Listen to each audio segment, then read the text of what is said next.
नमस्कार। कहानियों के काफिले में आइए आज चलते हैं प्रेमचंद जी के संग। हिंदी साहित्य का वो जाना पहचाना नाम जिसकी कहानियाँ पढ़ कर के आज भी हर कोई रोमांचित हो जाता है, सीखने के लिए प्रेरित हो जाता है, कुछ उसके भीतर प्रेरणा देकर जाता है। चलिए मेरे संग, श्रुति टंडन के संग सुनते हैं कहानी प्रेमचंद द्वारा रचित प्रेरणा। मेरी कक्षा में सूर्य प्रकाश से ज्यादा उद्यमी कोई लड़का न था, बल्कि यूं कहूं कि अध्यापन काल के 10 वर्षों में मुझे ऐसी विषम प्रकृति के शिष्य से साबका ना पड़ा था। कपट क्रीड़ा में उसकी जान बसती थी। अध्यापकों को बनाने और चिढ़ाने, उद्योगी बालकों को छेड़ने और रुलाने में ही उसे आनंद आता था। ऐसे ऐसे षड्यंत्र रचता, ऐसे ऐसे फंदे डालता, ऐसे ऐसे मंसूबे बांधता कि देखकर आश्चर्य होता था। गिरोह बंदी में अभ्यस्त था। खुदाई फौजदारों की एक फौज बना ली थी और उसके आतंक से शाला पर शासन करता था। मुख्य अधिष्ठाता का आज्ञा टल जाए, मगर क्या मजाल कि कोई उसके हुक्म की अवज्ञा कर सके। स्कूल के चपरासी और अर्दली उससे थर थर कांपते थे। इंस्पेक्टर का मुआयना होने वाला था। मुख्य अधिष्ठाता ने हुक्म दिया कि लड़के निर्दिष्ट समय से आधा घंटा पहले आ जाएं। मतलब ये था कि लड़कों को मुआयने के बारे में कुछ ज़रूरी बातें बता दी जाए। मगर 10 बज गए थे। इंस्पेक्टर साहब आकर बैठ गए और मदरसे में एक लड़का भी नहीं। 11 बजे जब सब छात्र इस तरह निकल पड़े जैसे पिंजड़ा खोल दिया हो। इंस्पेक्टर साहब ने कैफियत में लिखा, डिसिप्लिन बहुत खराब है। प्रिंसिपल साहब की किरकिरी हुई, अध्यापक बदनाम हुए और ये सारी शरारत सूर्य प्रकाश की थी। मगर बहुत पूछताछ करने पर भी किसी ने सूर्य प्रकाश का नाम तक नहीं लिया। मुझे अपनी संचालन विधि पर गर्व था। ट्रेनिंग कॉलेज में इस विषय में मैंने ख्याति प्राप्त की थी, मगर यहाँ मेरा सारा संचालन कौशल मोर्चा खा गया। कुछ अक्ल ही काम नहीं करती कि शैतान को कैसे मार्ग पर लाएं। कई बार अध्यापकों की बैठक हुई पर यह गिरह न खुली। नई शिक्षा विधि के अनुसार मैं दंड नीति का पक्षपाती न था, मगर हम यहाँ इस नीति से केवल विरक्त थे कि कहीं उपचार रोग से भी असाध्य न हो जाए। सूर्य प्रकाश को स्कूल से निकाल देने का प्रस्ताव भी किया गया, पर इसे अपनी अयोग्यता का प्रमाण समझकर हम इस नीति का व्यवहार करने का साहस न कर सके। 20-22 अनुभवी और शिक्षण शास्त्र के आचार्य एक 12-13 साल के उद्दंड बालक का सुधार ना कर सके। ये विचार बहुत ही निराशाजनक था। यूं तो सारा स्कूल उससे त्राही त्राही करता था, मगर सबसे ज्यादा संकट में मैं था, क्योंकि वो मेरी कक्षा का छात्र था और उसकी शरारतों का कुफल मुझे भोगना पड़ता था। मैं स्कूल आता तो हर दम यही खटका लगा रहता था कि देखें आज क्या विपत्ति आती है। एक दिन मैंने अपनी मेज की दराज खोली तो उसमें एक बड़ा सा मेंढक निकल पड़ा। मैं चौंक कर पीछे हटा तो क्लास में एक शोर मच गया। उसकी ओर सोरश नेत्रों से देखकर रह गया। सारा घंटा उपदेश में बीत गया और वह पट्टा सिर झुकाए नीचे मुस्कुरा रहा था। मुझे आश्चर्य होता था कि यह नीचे की कक्षाओं में कैसे पास हुआ। एक दिन मैंने गुस्से से कहा, तुम इस कक्षा से उम्र भर नहीं पास हो सकते। सूर्य प्रकाश ने अविचलित भाव से कहा, आप मेरे पास होने की चिंता ना करें, मैं हमेशा पास हुआ हूँ और अब भी हो जाऊंगा। असंभव। असंभव संभव हो जाएगा। मैं साश्चर्य उसका मुंह देखने लगा। ज़हीन से ज़हीन लड़का भी अपनी सफलता का दावा इतने निर्विवाद रूप से नहीं कर सकता था। मैंने सोचा वो प्रश्न पत्र उड़ा लेता होगा। मैंने प्रतिज्ञा की, अब की इसकी एक चाल भी न चलने दूंगा। देखूं कितने दिन इस कक्षा में पड़ा रहता है। आप घबरा कर निकल जाएगा। वार्षिक परीक्षा के अवसर पर मैंने असाधारण देखभाल से काम लिया, मगर जब सूर्य प्रकाश का उत्तर पत्र देखा तो मेरे विस्मय की सीमा ना रही। मेरे 2 पर्चे थे, दोनों में ही उसके नंबर कक्षा में सबसे अधिक थे। मुझे खूब मालूम था कि वो मेरे किसी पर्चे का कोई भी प्रश्न हल नहीं कर सकता। मैं इसे सिद्ध कर सकता था, मगर उसके उत्तर पत्रों का क्या करता? लिपि में इतना भेद ना था जो कोई संदेह उत्पन्न कर सकता। मैंने प्रिंसिपल से कहा तो वो भी चकरा गए, मगर उन्हें भी जानबूझकर मक्खी निगलनी पड़ी। मैं कदाचित स्वभाव से ही निराशावादी हूँ। अन्य अध्यापकों को मैं सूर्य प्रकाश के विषय में ज़रा भी चिंतित न पाता था। मानो ऐसे लड़के का स्कूल में आना कोई नई बात नहीं, मगर मेरे लिए वो एक विकट रहस्य था। अगर यही ढंग रहे तो एक दिन वो या तो जेल में होगा या पागलखाने में। उसी साल मेरा तबादला हो गया। यद्यपि यहाँ की जलवायु मेरे अनुकूल थी, प्रिंसिपल और अन्य अध्यापकों से मैत्री हो गई थी, मगर मैं अपने तबादले से खुश हुआ क्योंकि सूर्य प्रकाश मेरे मार्ग का कांटा ना रहेगा। लड़कों ने मुझे विदाई की दावत दी और सब के सब स्टेशन तक पहुंचाने आए। उस वक्त सभी लड़के आंखों में आंसू भरे हुए थे। मैं भी अपने आंसुओं को ना रोक पाया। सहसा मेरी निगाह सूर्य प्रकाश पर पड़ी, जो सबसे पीछे लज्जित खड़ा था। मुझे ऐसा मालूम हुआ कि उसकी आंखें भी भीगी थीं। मेरा जी बार बार चाहता था कि चलते चलते उससे 2-4 बात कर लूं। शायद वो भी मुझसे कुछ कहना चाहता था, मगर ना मैंने पहले बातें की ना उसने। हालांकि मुझे बहुत दिनों तक इसका खेद रहा। उसकी झिझक तो क्षमा योग्य थी, पर मेरा अवरोध अक्षम्य था। संभव था उस करुणा और ग्लानि की दशा में मेरी 2-4 निष्कपट बातें उसके दिल पर असर कर जाती। मगर इन्हीं खोए हुए अवसरों का नाम तो जीवन है। गाड़ी मंद गति से चली। लड़के कई कदम तो उसके संग दौड़े। मैं खिड़की से बाहर सिर निकाले खड़ा था। कुछ देर तक मुझे उनके हिलते हुए रुमाल नजर आए, फिर वे रेखाएं आकाश में विलीन हो गईं। मगर एक अल्पकाय मूर्ति अब भी प्लेटफॉर्म पर खड़ी थी।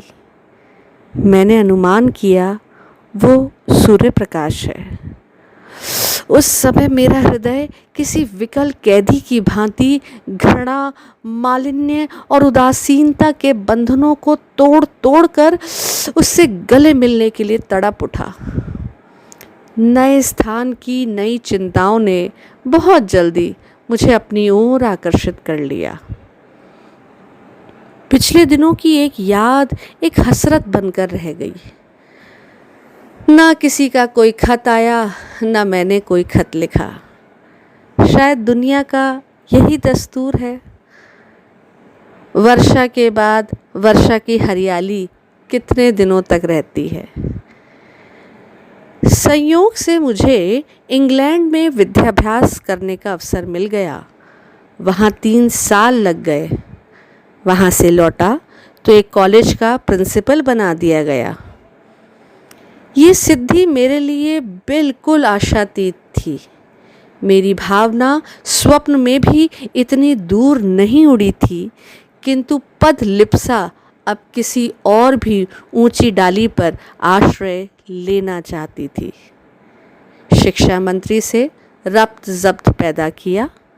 मंत्री महोदय मुझ पर कृपा रखते थे, मगर वास्तव में शिक्षा के मौलिक सिद्धांतों का उन्हें ज्ञान न था। मुझे पाकर उन्होंने सारा भार मेरे ऊपर डाल दिया। घोड़े पर सवार वो थे, लगाम मेरे हाथ में थी। फल ये हुआ कि उनके राजनीतिक विपक्षियों से मेरा विरोध हो गया। मुझ पर जा बेजा आक्रमण होने लगे। मैं सिद्धांत रूप से अनिवार्य शिक्षा का विरोधी हूँ। मेरा विचार है कि हर एक मनुष्य को उन विषयों में ज़्यादा स्वाधीनता होनी चाहिए जिसका उससे निज का संबंध है।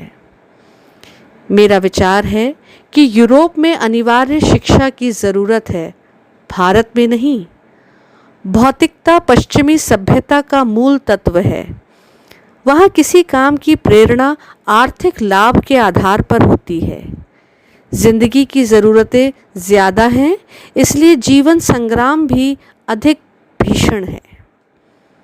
माता पिता भोग के दास होकर बच्चों को जल्द से जल्द कुछ कमाने पर मजबूर करते हैं। इसकी वजह ये है कि वे मद का त्याग करके 1 शिलिंग रोज़ बचत कर ले, वे अपने कमसिन बच्चे को 1 शिलिंग की मजदूरी करने के लिए दबाएंगे। भारतीय जीवन में सात्विक सरलता है। हम उस वक्त तक अपने बच्चों से मजदूरी नहीं कराते जब तक परिस्थिति हमें विवश ना कर दे। दरिद्र से दरिद्र हिंदुस्तानी मजदूर भी शिक्षा के उपकारों का कायल है।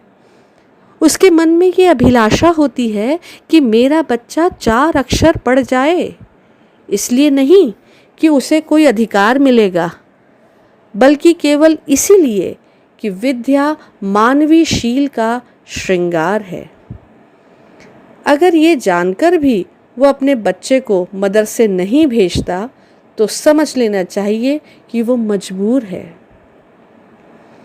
ऐसी दशा में उस पर कानून का प्रहार करना मेरी दृष्टि में न्याय संगत नहीं है। इसके सिवाय मेरे विचार भी अभी हमारे देश में योग्य शिक्षकों का अभाव है। अर्ध शिक्षित और अल्प वेतन पाने वाले अध्यापकों से आप ये आशा नहीं कर सकते कि वो कोई ऊंचा आदर्श आपके सामने रखेंगे। अधिक से अधिक इतना ही होगा कि 4-5 वर्ष में बालक को अक्षर का ज्ञान हो जाएगा। मैं इसे पर्वत खोदकर चुहिया निकालने के तुल्य समझता हूँ। वयस प्राप्त हो जाने पर यह मामला 1 महीने में आसानी से तय किया जा सकता है।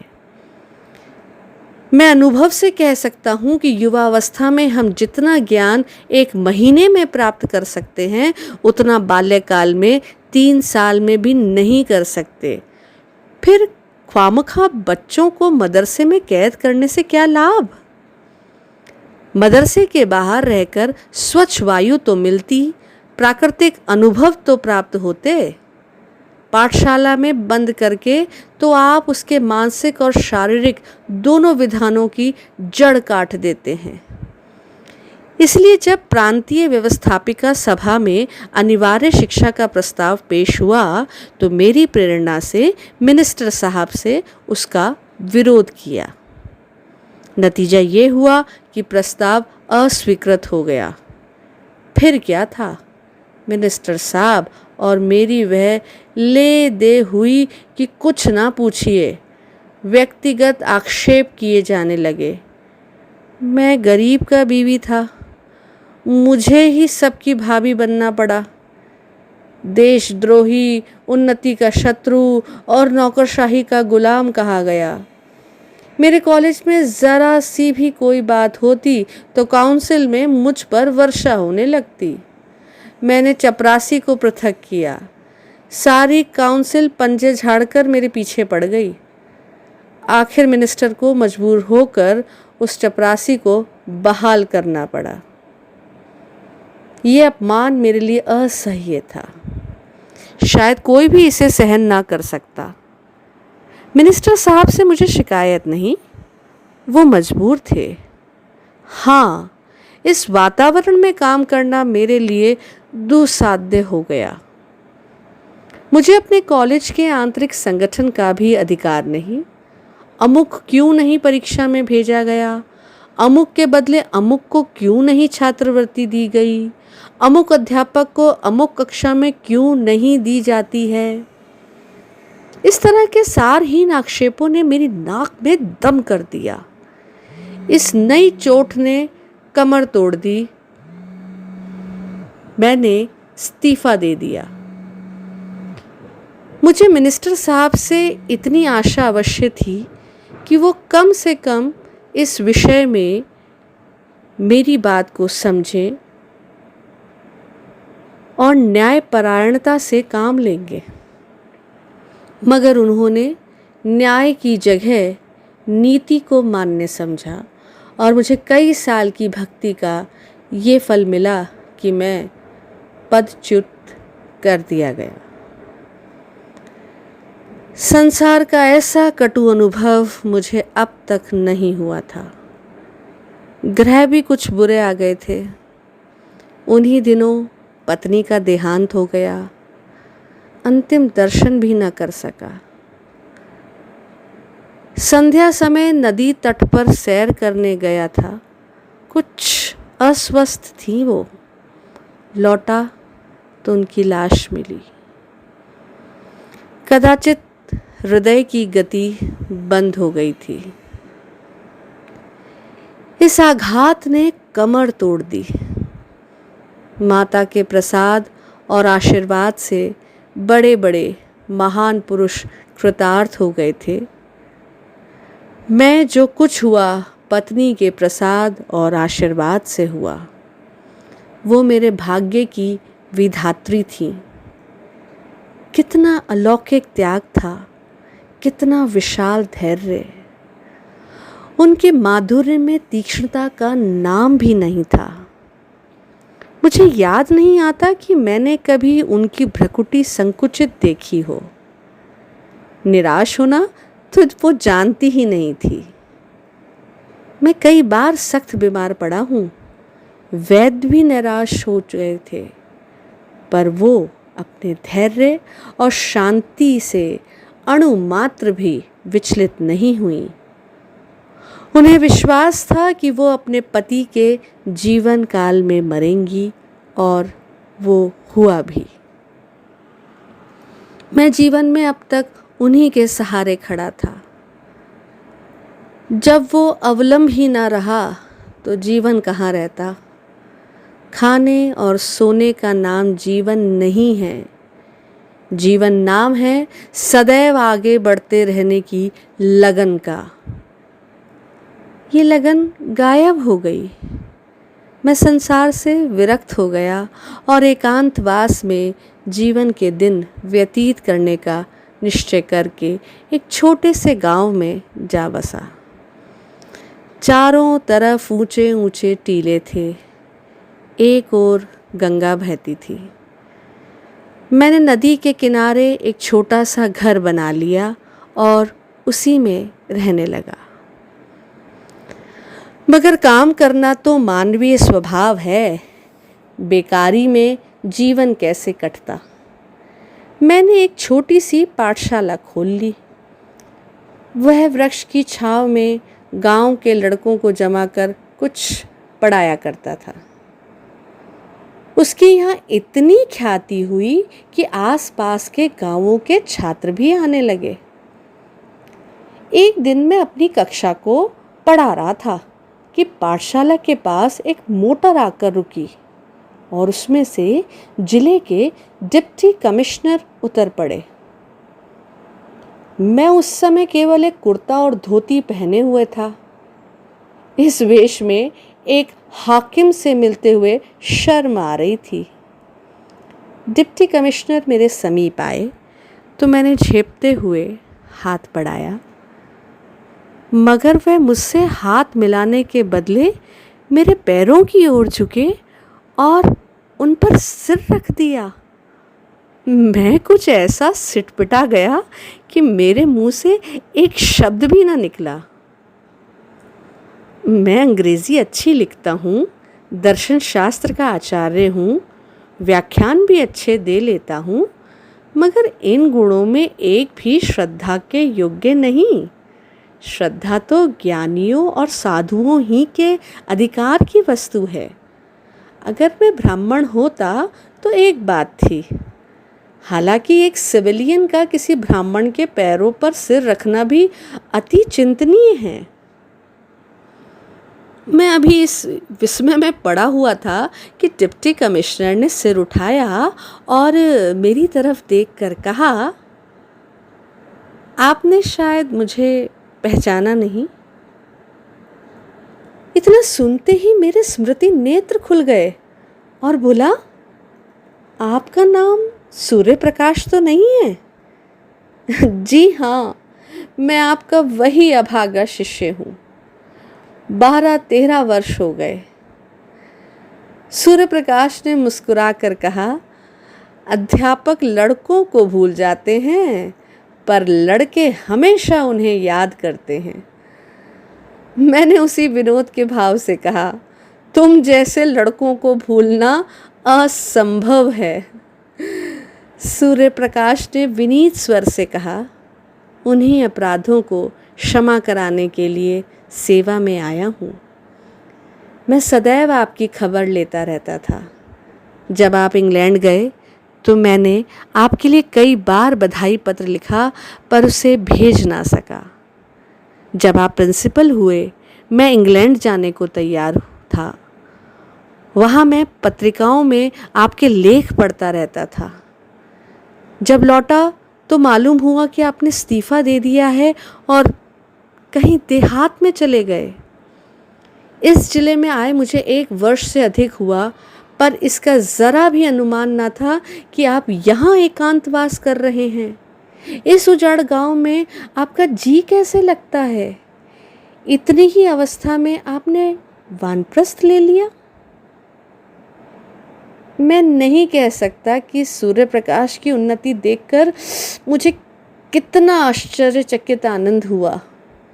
अगर वो मेरा पुत्र होता तो भी इससे अधिक आनंद ना होता। मैं उसे अपने झोंपड़े में ले आया और अपनी राम कहानी कह सुनाई। सूर्य प्रकाश ने कहा, तो कहिए कि अपने ही एक भाई के विश्वासघात के शिकार हुए। मेरा अनुभव तो बहुत कम है, मगर इतने ही दिनों में मुझे मालूम हो गया कि हम लोग भी अपनी जिम्मेदारियों को पूरा करना नहीं जानते। मिनिस्टर साहब से भेंट हुई तो पूछूंगा कि क्या यही उनका धर्म था?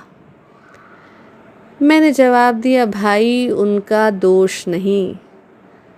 संभव है इस दशा में मैं भी वही करता जो उन्होंने किया। मुझे अपनी स्वार्थ लिप्सा की सज़ा मिल गई और उसके लिए मैं उनका ऋणी हूँ। बनावट नहीं, सत्य कहता हूँ कि यहाँ मुझे जो शांति है वो और कहीं ना थी। इस एकांत जीवन में मुझे जीवन के तत्वों का वो ज्ञान हुआ जो संपत्ति और अधिकार की दौड़ में किसी तरह संभव न था।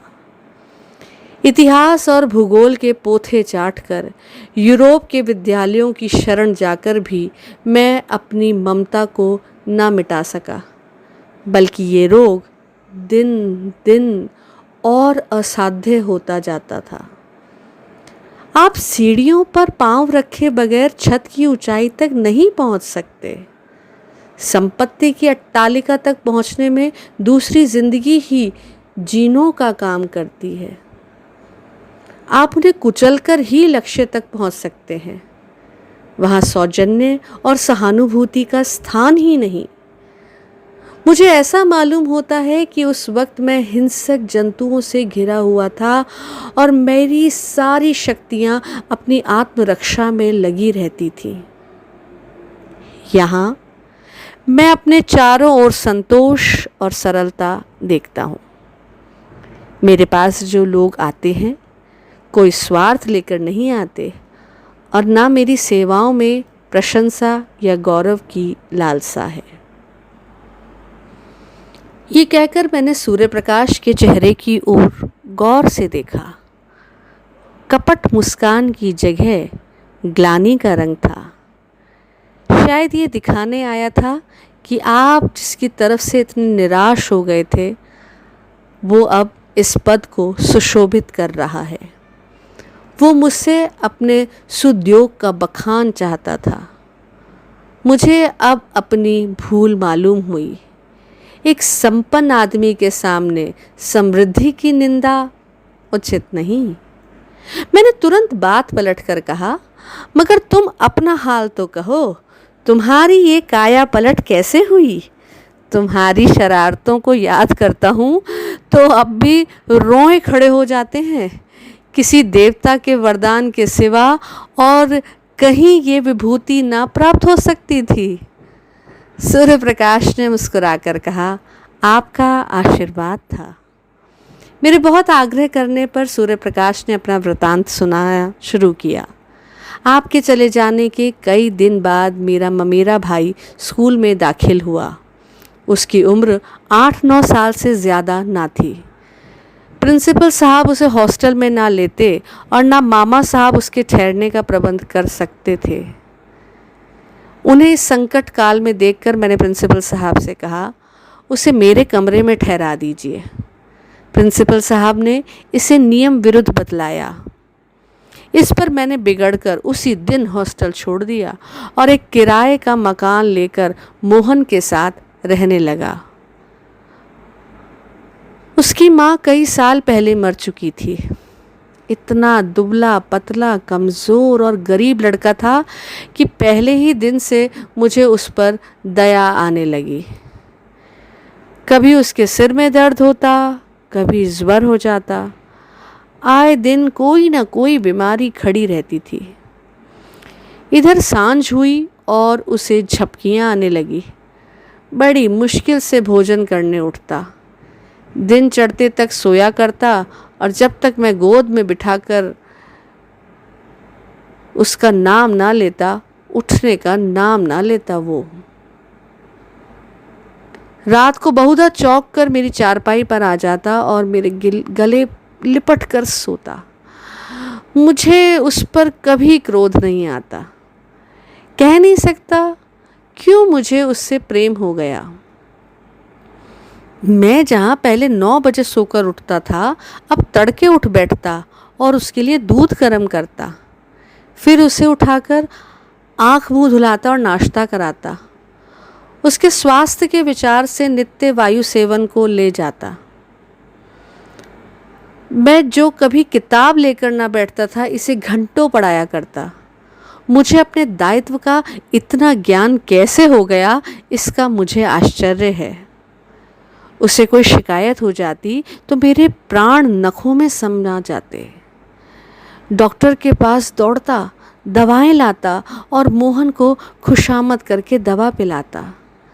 सदैव यही चिंता रहती थी कि कोई बात उसकी इच्छा के विरुद्ध ना हो जाए। उस बेचारे का यहाँ मेरे सिवा दूसरा कौन था? मेरे चंचल मित्रों में से कोई उसे चिढ़ाता या छेड़ता तो मेरी त्योरियां बदल जाती थी। कई लड़के मुझे बूढ़ी दादी कहकर चिढ़ाते थे, पर मैं हंसकर टाल देता था। मैंने उसके सामने एक भी अनुचित शब्द मुंह से नहीं निकाला। ये शंका होती थी कि कहीं मेरी देखा देखी ये भी खराब ना हो जाए। मैं उसके सामने इस तरह रहना चाहता था कि मुझे अपना आदर्श समझे और इसके लिए ये मानी हुई बात थी कि मैं अपना चरित्र सुधारूं। वो मेरा 9 बजे सोकर उठना, 12 बजे तक मटर गश्ती करना, नई नई शरारतों के मंसूबे बनाना और अध्यापकों की आंख बचाकर स्कूल से उड़ जाना, सब आप ही आप जाता रहा। स्वास्थ्य और चरित्र पालन के सिद्धांतों का मैं शत्रु था, पर अब मुझसे बढ़कर उन नियमों का रक्षक दूसरा ना था। मैं ईश्वर का उपहास किया करता था, मगर अब पक्का आस्तिक हो गया था। वो बड़े सरल भाव से पूछता, परमात्मा सब जगह रहते हैं तो मेरे साथ भी रहते होंगे। इस प्रश्न का मजाक उड़ाना मेरे लिए असंभव था। मैं कहता, हाँ, परमात्मा तुम्हारे, हमारे, सबके साथ रहते हैं और हमारी रक्षा करते हैं। ये आश्वासन पाकर उसका चेहरा आनंद से खिल उठता था। कदाचित वो परमात्मा की सत्ता का अनुभव करने लगता था। साल ही भर में मोहन कुछ से कुछ हो गया। मामा साहब 2 बार आए तो उसे देखकर चकित रह गए। आंखों में आंसू भरकर बोले, बेटा, तुमने इसको जिला दिया, नहीं तो मैं निराश हो चुका था। इसका पुनीत फल तुम्हें ईश्वर देंगे। इसकी माँ स्वर्ग में बैठी हुई आशीर्वाद दे रही है। सूर्य प्रकाश की आंखें उस वक्त भी सजल हो गई थीं। मैंने पूछा, मोहन तुम्हें बहुत प्यार करता होगा? सूर्य प्रकाश के सजल नेत्रों में हसरत सा भरा हुआ आनंद चमक उठा। बोला, वो मुझे 1 मिनट के लिए भी ना छोड़ता था। मेरे साथ बैठता, मेरे साथ खाता, सोता, मैं भी उसका सब कुछ था। आज वो संसार में नहीं है, मगर मेरे लिए वो अब भी उसी तरह जीता जागता है। मैं जो कुछ हूँ उसी का बनाया हुआ हूँ। अगर वह दैवी विधान की भांति मेरा पथ प्रदर्शक ना बन जाता तो शायद आज मैं किसी जेल में पड़ा होता। एक दिन मैंने कह दिया था, अगर तुम रोज़ नहाना लिया करो तो मैं तुमसे बात न बोलूँगा। नहाने से वे ना जाने क्यों जी चुराता था। मेरी धमकी का ये फल हुआ कि वे नित्य प्रातःकाल नहाने लगा। कितनी ही सर्दी क्यों ना हो, कितनी ही ठंडी हवा चले, लेकिन वे स्नान अवश्य करता था। देखता रहता था मैं किस बात से खुश होता हूँ। एक दिन मैं कई मित्रों के साथ थिएटर देखने चला गया। ताकीद कर गया था कि तुम खाना खाकर सो जाना। 3 बजे रात को लौटा तो देखा वो बैठा हुआ है। मैंने पूछा, तुम सोए नहीं? बोला, नींद नहीं आई। उसी दिन से मैंने थिएटर का नाम ना लिया। बच्चों के प्यार की जो भूख होती है, दूध, मिठाई और खिलौनों से भी ज़्यादा मादक, जो माँ की गोद के सामने संसार की निधि की भी परवाह नहीं करती, मोहन की वो भूख कभी संतुष्ट न होती थी। पहाड़ों से टकराने वाली सारस की आवाज़ की तरह वो सदैव उसकी नसों में गूंजा करती थी। जैसे भूमि पर फैली हुई कोई लता कोई सहारा पाते ही उससे चिपट जाती है, वही हाल मोहन का था। वो मुझसे ऐसे चिपट गया था कि पृथक किया जाता तो उसकी कोमल बेली के टुकड़े टुकड़े हो जाते। वो मेरे साथ 3 साल रहा और तब जीवन में प्रकाश की एक रेखा डालकर अंधकार में विलीन हो गया। उस जीर्ण काया में कैसे कैसे अरमान भरे हुए थे। कदाचित ईश्वर ने मेरे जीवन में एक अवलंबन की सृष्टि करने के लिए उसे भेजा था। उद्देश्य पूरा हो गया तो वो क्यों रहता। गर्मियों की तादील थी। 2 तातीलों में मोहन मेरे ही साथ रहा था। मामा जी के आग्रह करने पर भी घर ना गया। अब की कॉलेज के छात्रों ने कश्मीर यात्रा करने का निश्चय किया। मुझे उसका अध्यक्ष बनाया। कश्मीर यात्रा की अभिलाषा मुझे चिरकाल से थी। इस अवसर को गनीमत समझा मोहन को मामा जी के पास भेजकर मैं कश्मीर चला गया। 2 महीने के बाद लौटा तो मालूम हुआ कि मोहन बीमार है। कश्मीर में मुझे बार बार मोहन की याद आती थी और जी चाहता था लौट आऊं। मुझे उस पर इतना प्रेम है, इसका अंदाज़ा मुझे कश्मीर जाकर हुआ। लेकिन मित्रों ने पीछा ना छोड़ा। उसकी बीमारी की खबर पाते ही मैं अधीर हो उठा और दूसरे ही दिन उसके पास जा पहुंचा। मुझे देखते ही उसके पीले और सूखे हुए चेहरे पर आनंद की स्फूर्ति छलक पड़ी। मैं दौड़कर उसे गले लगाने लगा। उसकी आंखों में वो दूरदृष्टि और चेहरे पर वो अलौकिक आभा थी जो मंडराती हुई मृत्यु की सूचना देती है। मैंने आवेश से कांपते हुए सर में पूछा, ये तुम्हारी क्या दशा है मोहन? 2 ही महीनों में ये नौबत पहुंच गई। मोहन ने सरल मुस्कान के साथ कहा, आप कश्मीर की सैर करने गए थे, मैं आकाश की सैर करने जा रहा हूँ। मगर ये दुख कहानी कहकर मैं रोना और रुलाना नहीं चाहता। मेरे चले जाने के बाद मोहन इतना परिश्रम से पढ़ने लगा मानो तपस्या कर रहा हो। उसे ये धुन सवार हो गई थी कि साल भर की पढ़ाई 2 महीने में समाप्त कर लेगा। और स्कूल खुलने के बाद मुझसे इस श्रम का प्रशंसा रूपी उपहार प्राप्त करे। मैं किस तरह उसकी पीठ ठोकूंगा, शाबाशी दूंगा, अपने मित्रों से बखान करूंगा, इन भावनाओं ने अपने सारे बालोचित उत्साह और तल्लीनता के साथ उसे वशीभूत कर लिया। मामा जी के दफ्तर के कामों से इतना अवकाश कहाँ कि उसके मनोरंजन का ध्यान रखें। शायद उसे प्रतिदिन कुछ ना कुछ पढ़ते देखकर वो दिल में खुश होते थे। उसे खेलते ना देखकर भला क्या कहते। फल ये हुआ कि मोहन को हल्का हल्का ज्वर आने लगा, किंतु उसकी दशा भी ज्वर हल्का हो जाता तो किताब देखने लगता। उसके प्राण मुझ में ही बने रहते थे। ज्वर की दिशा में भी नौकरों से पूछता, भैया का पत्र आया? वो कब आएंगे?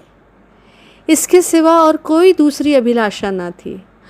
अगर मुझे मालूम होता कि मेरी कश्मीर यात्रा इतनी महंगी पड़ेगी तो उधर जाने का नाम ना लेता। उसे बचाने के लिए मुझसे जो कुछ हो सकता था वो सब मैंने किया, किंतु बुखार टाइफाइड था, उसकी जान लेकर ही उतरा। उसके जीवन का स्वप्न मेरे लिए किसी ऋषि का आशीर्वाद बनकर मुझे प्रोत्साहित करने लगा, और ये उसी का शुभ फल है कि आज आप मुझे इस दशा में देख रहे हैं। मोहन की बाल अभिलाषाओं को प्रत्यक्ष रूप में लाकर मुझे ये संतोष होता है कि शायद उसकी पवित्र आत्मा मुझे देखकर प्रसन्न होती होगी। यही प्रेरणा थी कि जिसने कठिन से कठिन परीक्षाओं में भी मेरा बेड़ा पार लगाया। नहीं तो मैं आज भी वही मंद बुद्धि सूर्य प्रकाश हूँ जिसकी सूरत से आप चिढ़ते थे। उस दिन से मैं कई बार सूर्य प्रकाश से मिल चुका हूँ। जब वो इस तरफ आ जाता है तो बिना मुझसे मिले नहीं जाता है। मोहन को अब भी वो अपना इष्ट देव समझता है। मानव प्रकृति का ये एक ऐसा रहस्य है जिसे मैं आज तक नहीं समझ सका। बुझे हुए स्वर में मैंने पूछा, ये तुम्हारी क्या दशा है? और जब इस सवाल को मैंने दोहराया तो मुझे लगा ये मेरी क्या दशा है। मानव प्रकृति का ये वो रहस्य है जिसे मैं आज तक नहीं समझ सका।